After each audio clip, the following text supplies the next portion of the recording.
Court అనగానే కోర్టులో judge ఉంటారు, అడ్వకేట్ ఉంటారు అండ్ విక్టిమ్స్ ఎవరైనా ఉంటే వాళ్ళు వెళ్తారు. వీళ్ళు తప్ప ఇంకెవరు ఉంటారు ఏంటి, వాళ్ళు ఏం చేస్తారు మాకు ఐడియా లేదు. చాలా ఓకే. మంది గ్రూప్స్ ఉంటారు. ప్రతి ఒక్క డిపార్ట్మెంట్ నుంచి ఏదో ఒక రోల్ ప్లే చేస్తుందన్నమాట. And there all government servants.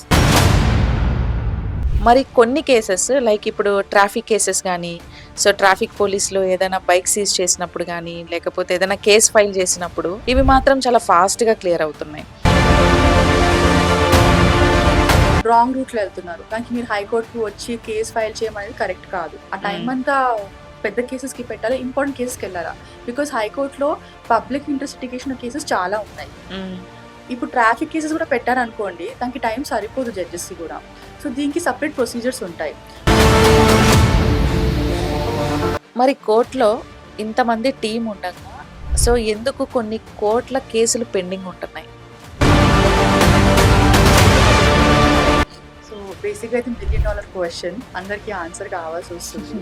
Why cases are pending అని చెప్పేసి. మాకు భయపెట్టియాలని చెప్పి కేసులు వేద్దామని చెప్పి కూడా క్లయింట్స్ వచ్చేవాళ్ళు ఉంటారు. బట్ యాక్చువల్ గేమ్ స్టార్ట్ అవుతుంది. ఆ ఆర్డర్‌ని ఎలా ఇంప్లిమెంట్ చేస్తాం ఇన్ రియాలిటీ అండ్ ఆ ప్రాబ్లమ్ ఏమైతే ఉందో కంప్లీట్‌గా ఎలా తొలగిస్తాము అనేసి.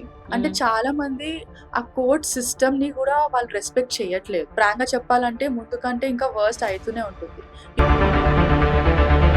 టీజీపీఎస్సీ, ఏపీపీఎస్సీ బోర్డ్స్ ఏవైతే నోటిఫికేషన్స్ రిలీజ్ చేస్తాయో సో ఇవి కరెక్ట్ స్టాండర్డ్స్ని ఫాలో అవ్వట్లేదు అని స్టూడెంట్స్లో ఒక టాక్. యాక్చువల్లీ రీసెంట్గా టీజీపీఎస్సీ గ్రూప్ 1 మీద కూడా కోర్టులో కేసు ఫైల్ అయింది. So like single bench judge ఏమో స్టూడెంట్స్కి ఫేవర్గా తీర్పు ఇచ్చింది. దాన్ని టీజీపీఎస్సీ బోర్డు వచ్చి లైక్ డివిజనల్ బెంచ్లో కేసు అప్పీల్ చేసింది. డివిజనల్ బెంచ్ ఏమో గవర్నమెంట్కి ఫేవర్గా ఇచ్చింది, అది మళ్ళీ సుప్రీంకోర్టుకి వెళ్ళింది.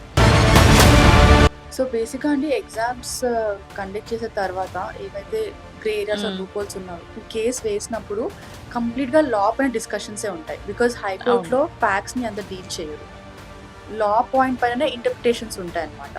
ఇప్పుడు హైకోర్టు సింగిల్ బెంచ్ నుంచి డివిజన్ బెంచ్ వచ్చే జడ్జ్మెంట్ మధ్యలో సుప్రీంకోర్టు వేరే రూల్స్ అండ్ రెగ్యులేషన్స్ ఆర్ వేరే జడ్జ్మెంట్ ప్రకారం పాస్ చేశారనుకోండి, ఆటోమేటిక్‌గా ఆ జడ్జ్మెంట్ హైకోర్టు జడ్జ్‌కి వర్తిస్తుంది కాబట్టి ఆ బేసిస్ పైన జడ్జ్మెంట్ ఇవ్వాల్సి వస్తుంది.